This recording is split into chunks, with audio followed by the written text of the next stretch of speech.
সোনাগাছি যেতে হবে কেন বাড়া? পাড়াতেই তো একটা নতুন মালের আমদানি হয়েছে লাউরা। বুড়ো চোরা সবাইকেই দিয়ে বেড়াচ্ছে। শুনেছি মালটা হেব্বি খাসা বাড়া।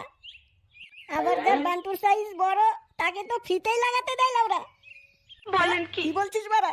তাহলে তো আমার টাকা পয়সা কিছুই লাগবে না বাড়া। আমার বান্টুর সাইজ তো জানিস বাড়া। হ্যাঁ রে ফটকে, মালটা কোথায় থাকে রে বাড়া? ওই তো হারাধনের দোকানের পেছনের গলিতে। তুই তো দেখছি এখনই মাগি লাগানোর জন্য পাগল হয়ে গেছিস বাড়া। পাগল হব না আবার? কবে থেকে লাগালাগি করি না বাড়া।